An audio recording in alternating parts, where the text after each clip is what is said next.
Pessoal, estamos aqui com o professor Jonas, que é o presidente da comissão de concursos da UEA, e conforme vocês enviaram as principais dúvidas a respeito do vestibular da UEA, Macro e Cis, eu vou estar passando essas principais perguntas que vocês fizeram diretamente para ele. Primeiramente, professor, muito obrigado pelo espaço, por nos receber aqui. Primeira pergunta que os alunos fizeram, professor, é espanhol. Eles não viram espanhol no conteúdo programático. Houve a remoção dessa língua e, se sim, qual o motivo? Bom, primeiro, obrigado por estar aqui, você, e também para atender a todos vocês. A intenção realmente nossa é tornar tudo o mais claro possível para tornar mais fácil todo o processo do vestibular e do CIS. Então sim, nesse ano não há espanhol. Nós seguimos um alinhamento das escolas com relação ao seu conteúdo programático. E a gente tem visto nos últimos anos realmente algumas alterações dentro do conteúdo. Tanto pelo novo ensino médio, por coincidência essa semana a gente tem de novo a possibilidade de novo ensino médio. E para este momento, por exemplo, da SEDUC, que é o nosso maior cliente, digamos assim, ou seja, tem a maior quantidade de alunos, o espanhol está fora desse novo patamar de ensino médio. Então a gente também segue esse alinhamento e aí neste ano não haverá espanhol, nós ficaremos somente com a língua inglesa. Há outras nuances, por exemplo, do conteúdo programático, mostrando que ele de vez em quando se altera. Nós temos saído agora de geografia, ela se dividindo em geografia geral e geografia do Amazonas. Em história, que vai se dividir em história geral e história do Amazonas. Então isso dá uma vantagem também. Dá uma vantagem, sim, para a região amazonense. Então, para que a gente possa ter essa possibilidade de alterações. Isso acontece de tempos em tempos, igual os livros também, que são alterados, né, de tempos em tempos do próprio certame. Sim. Professor, uma outra coisa que eu gostaria de lhe perguntar, também uma sugestão e uma pergunta dos alunos, muitas vezes os alunos, por estarem muito tempo ali nos estudos, eles ficam meio que sabendo as notícias por alto. Então, soube que o STF, que diminuiu as vagas do Estado, houve uma redistribuição. Sim. Eu queria que o senhor explicasse de uma forma sucinta o que aconteceu, a cascata de acontecimentos até chegar na distribuição de vagas que a gente tem hoje para o vestibular Macro e Cis. Bom, a gente voltando um pouquinho na história, a UEA tinha um processo que discutia as vagas. Isso demorou bastante tempo para passar no STF. Quando passou, o STF tornou a lei legal, ou seja, não existia cotas. Nós estaremos hoje sem CIS, somente com vestibular franco, sem nenhum grupo. A UEA, o governo do estado, a ALEAN, Procuradoria do Estado, todo mundo trabalhou junto para que a gente pudesse chegar em uma nova lei que respeitasse o STF, porque senão a lei seria nula, de novo, não teria cota nenhuma. Então, a lei que nós temos hoje é a lei possível. É a lei que a gente ainda consegue manter algumas cotas dentro de alguns grupos para o Amazonas e dentro do Amazonas alguns subgrupos específicos, como o interior, por exemplo, que teve ganhos. Então, nós estamos trabalhando naquilo que foi possível. Ninguém queria fazer essa mudança porque nós tínhamos um sucesso ao longo do tempo, mas foi necessário ou não teria essa possibilidade. Então, dentro desse novo patamar, dessa nova lei, que foi obrigatória, nós tivemos a possibilidade também de fazer uma reavaliação sobre ações afirmativas. Por exemplo, nós tínhamos vagas para indígenas e continuamos tendo, mas melhorou. Por quê? Porque para indígenas eram 5% de vagas, ela só virava 10% para odonto, medicina e enfermagem. Agora não. Todo o curso da UEA tem 10% destinadas para indígena. Nós também fazemos uma reavaliação sobre a população negra e dentro da população negra nós temos os pretos, porque nós podemos falar de pardos também. Acontece que pardos no estado, nós estamos falando de 70% do estado. A ampla maioria do estado é pardo. Isso entraria em outras discussões também, né, sobre a origem, porque o pardo está também relacionado a outros subgrupos. Nós ficamos então dentro de pretos, e para pretos agora há cota específica. Isso foi um ganho dentro das ações afirmativas. Continuamos com as ações afirmativas também para PCDs. Então 20% das vagas são direcionadas a PCD. Isso é lei no estado. Então isso abarca essas possibilidades. Temos também dentro das ações afirmativas o interior do estado. Hoje o interior do estado tem um ganho. Nós pensamos em cursos que pudessem ser estratégicos para o desenvolvimento do interior, ou seja, que vai contribuir também para as cidades, no retorno desses alunos. Hoje os alunos do interior têm vagas para odonto, medicina, enfermagem, direito, administração, contabilidade, sistema de informação, engenharia florestal, turismo.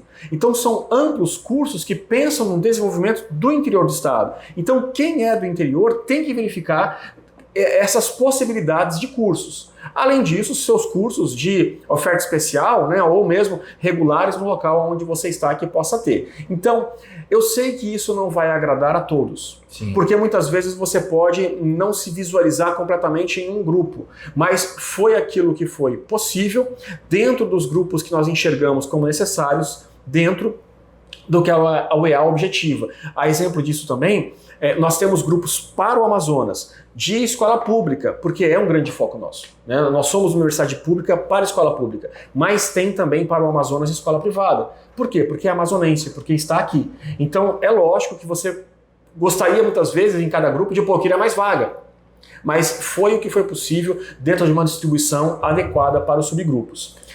E a principal novidade que acho que a gente teve aí, professor, foi a questão das vagas a nível Brasil, né? Sim. Acho que a gente poderia dizer que foi a principal mudança com relação à questão de distribuição de vagas?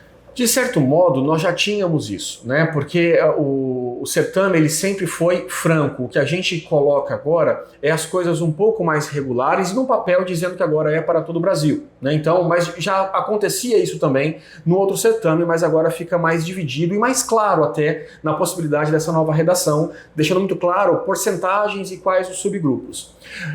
Mas é interessante falar do geral, porque quando a gente fala do geral, é o Brasil. E isso acontece, por exemplo, em outras instituições federais, né, a UFAM, nossa irmã aqui no estado, e em outros locais do país. E acontece de que maneira? Nesse grupo geral, quando você se inscreve no grupo de reserva de vagas, é direito você também concorrer no geral. Então, mesmo que você se inscreva, e você tem que se inscrever no seu grupo específico, você está lá no seu grupo, com o momento da concorrência, ou seja, fiz a prova, tenho a nota, na hora de fazer a concorrência, você vai concorrer no geral. E se você passar, você sai da sua reserva, vem para o geral e libera uma vaga. Por quê? Porque por mérito, por nota, você conseguiu se encaixar no geral. Então isso tem a possibilidade de abrir vagas também para lá. Isso acontece em diversos locais, como eu estou falando. Então não é algo que quem também é de fora possa se sentir prejudicado. Não, é uma questão aí de a concorrência por nota mesmo, e isso é tranquilo, mas é também uma possibilidade que os nossos alunos têm. Inclusive, professor, essa era a pergunta que eu ia fazer, mas o senhor já praticamente respondeu, então só para a gente reforçar para os alunos. Na hora deles fazerem a inscrição para o vestibular, se um aluno ele tem cota, ele não vai colocar o nome dele na ampla. Ele escolhe a cota, aí o sistema automaticamente, sem a intervenção do aluno, joga ele para a ampla. Se ele tiver nota, passa na ampla. Se ele não tiver, ele volta para o grupo de concorrência dele. É isso mesmo, né? Isso mesmo. E isso é extremamente importante. Porque não de agora, na experiência de anos que nós tínhamos dos outros vestibulares e no modelo de lei antiga. É um erro, infelizmente, muito comum de se inscrever no grupo errado. O que isso acaba levando? Na hora de entregar a documentação, não tem a documentação compatível e você perde a vaga. Então, você tem que se inscrever no seu grupo correto. Você é do Amazonas, você vai se inscrever no grupo de reserva de vagas do Amazonas. Poderia se inscrever no geral? Sim. Você poderia, mas seria uma perda, porque você perde a possibilidade de concorrer, no caso, nos dois, né? Então você vai dentro do grupo do Amazonas, aonde eu me insiro. Escola pública, escola privada, pretos, indígenas, PCD, dos cursos do interior, tem o meu grupo lá específico, tem que ser verificado.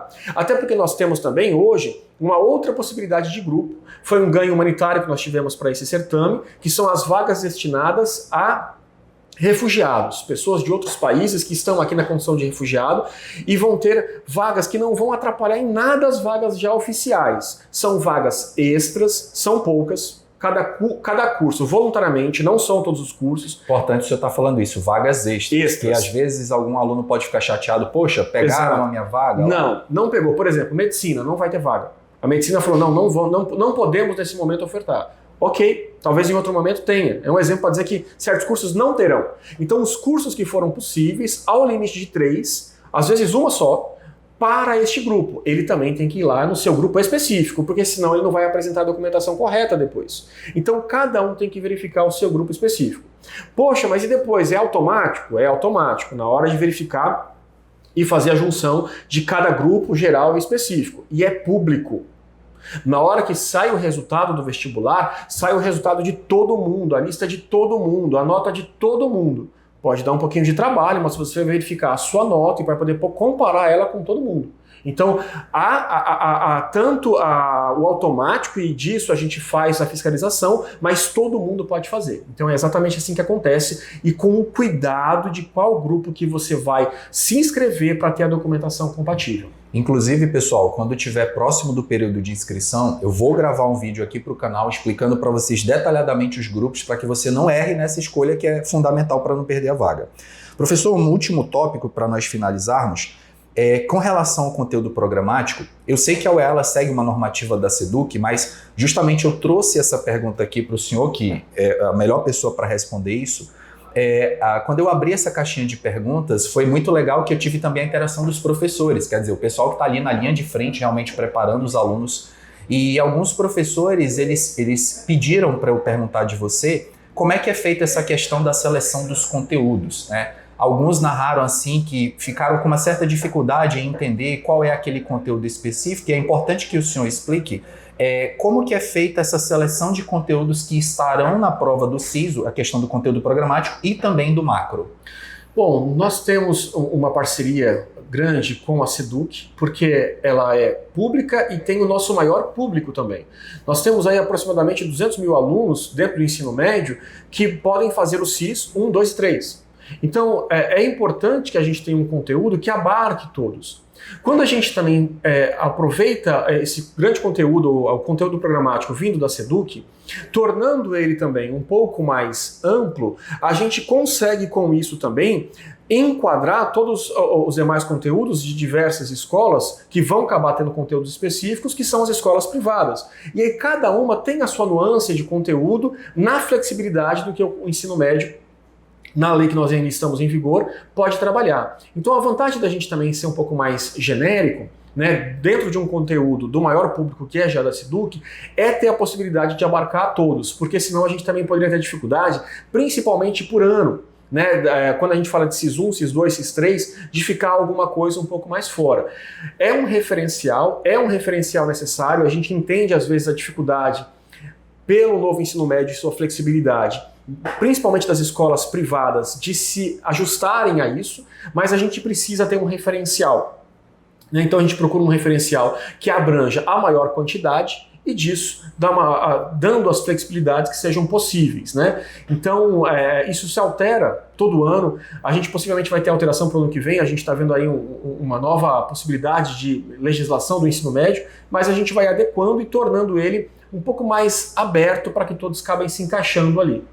Professor, queria agradecer a sua participação aqui no vídeo, acima de tudo, porque aquilo que eu já falei para o senhor e falo até nos bastidores que a gente estava conversando, a UEA ela se abre hoje para o público externo. Então, há alguns anos atrás, essa comunicação ela se tornava difícil, né? A gente sabe que existe uma questão aqui no nosso país, parece até que cultural, poderia dizer assim, das universidades elas se distanciarem muito da realidade fora universidade.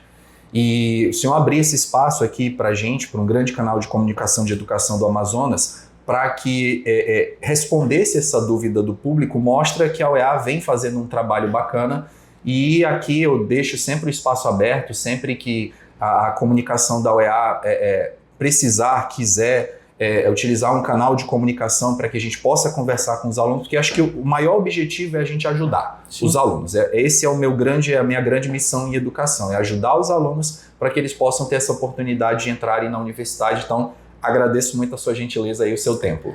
Eu que agradeço. Você disse bem, é uma postura desta gestão, né, por meio do nosso reitor, o professor André Zogaib, de nós estarmos mais próximos realmente da comunidade, da sociedade, para que a gente possa tornar as coisas o mais claras possíveis e o mais simples possíveis também, nesse que é o grande objetivo da universidade, que é trabalhar os alunos de graduação. Disso vão derivar todas as nossas ações. Então a gente se coloca à disposição. Peço que também vocês nos acompanhem nas nossas redes sociais. Tem a rede social da UEA, tem a específica daqui da Comissão Geral de Concursos. Nós colocamos informações periódicas sobre o vestibular, sobre o SIS, algumas informações sobre data, documentação, algumas orientações básicas daquilo que nós vemos também como dificuldade dos candidatos, para que a gente consiga tornar o mais simples possível, porque já é um momento de tensão, né? Escolher a profissão para o futuro, o momento da prova, então a gente quer realmente dirimir qualquer dificuldade. A gente aponta a necessidade da família estar junto nesse momento, porque tanto para a prova, e aí a nossa preocupação, principalmente daqueles que estão iniciando o SIS-1, às vezes com 14 anos, vai precisar de documento, vai ter que verificar dia, vai ter que ter uma programação familiar. Então, essa interação prévia que a gente tem contigo, em outros canais, facilita bastante para o aluno e para as famílias também. A intenção nossa é justamente essa. E por isso estamos à disposição. Verdade. Obrigado, gente. É isso. Nossa conversa se encerra por aqui. Um abraço a todos. Valeu!